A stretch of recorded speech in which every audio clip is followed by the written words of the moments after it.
Hi makers and creatives, I'm Amy, and on this channel we talk about creativity and how your creative gift has value.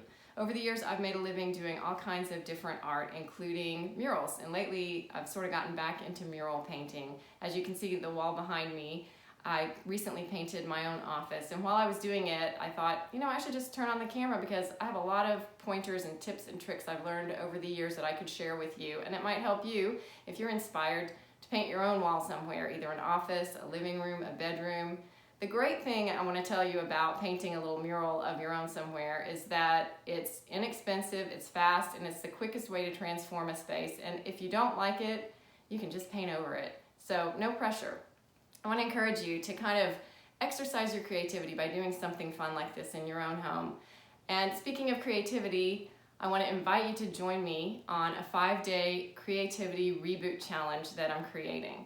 It's 5 days to just kind of reawaken your inner artist and get that creativity going again. If yours has been kind of slumbering or ignored, you've been too busy to do anything creative, or you've been feeling uninspired, this is a great chance to just take a small free challenge and get yourself kind of back on track with your creativity. If you sign up, it's just a free series of 5 emails over 5 days that'll have little small actionable steps to kind of help you get back on track creatively and artistically. So I want to invite you to join us. Now, without further ado, let's get to the voiceover in the video. Have a great day. Okay, so this is me painting a mural in my office a few weeks ago. I made it double speed so that it could go a little faster, and I look like a maniac painting these flowers. I paint pretty fast, but not that fast, so that's kind of funny.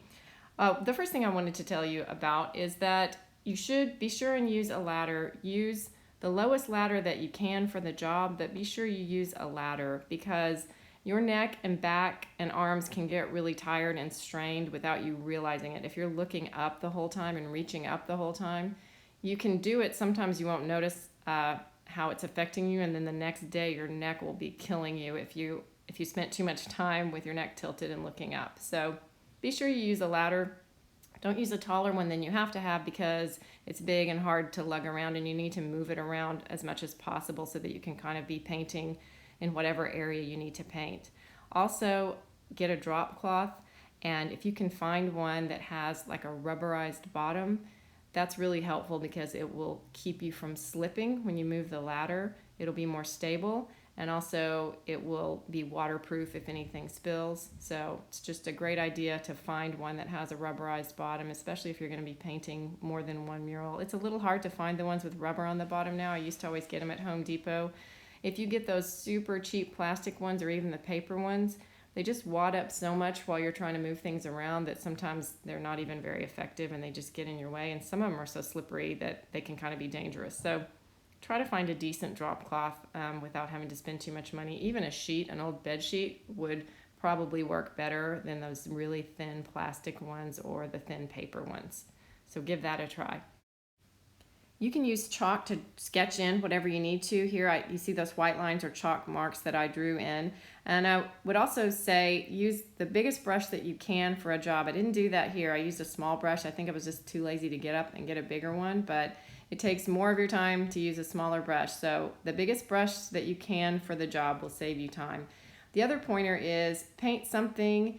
If you know it's going to be behind the furniture, paint something in, but paint it quick and don't waste a lot of time with it. That way you still have the option. If you need to move the furniture, there's something there. It doesn't look just weird like flowers floating in the air, but you don't spend a lot of time and detail on it when you know there's usually going to be a couch in front of it unless you have a change of plans. The next thing I would point out is the little container that I use when I'm painting is a plastic box that I get at the craft store. It's designed to hold different colors of embroidery thread or floss, and it's got dividers in it. It's several little square sections with a lid on top, so it's perfect for holding a bunch of different colors of craft paint. When I'm doing the detail work and I want to have a lot of different colors to pull from, you can climb up on a ladder with this little box. A flat palette doesn't work so well when you're up on a ladder up and down, but this works well, and then I can click the lid shut when I want to take a break, and it keeps my paints from drying out. So I get that at the craft store, but it's usually kind of in the section near sewing crafts. I'll try and insert a picture of what that looks like. And they only cost like a couple bucks. They're inexpensive, so it's a good solution. On your interior walls in your house, you can use quart or gallon or even sample size jars of paint from the home improvement store, or you can use small bottles of craft paint from the craft store. But what you need to do is just try and get the sheen to be similar on all the paint that you're using, especially if you're painting near a light source or a window. The light will reflect really differently off a flat paint than it will off a satin or a glossy paint. And you just need to keep that in mind when you're using different paints to paint the wall. Consider what the sheen of the wall itself is. Is it an eggshell or a satin? And also paint with paints that are a similar sheen so that it will work well on that wall.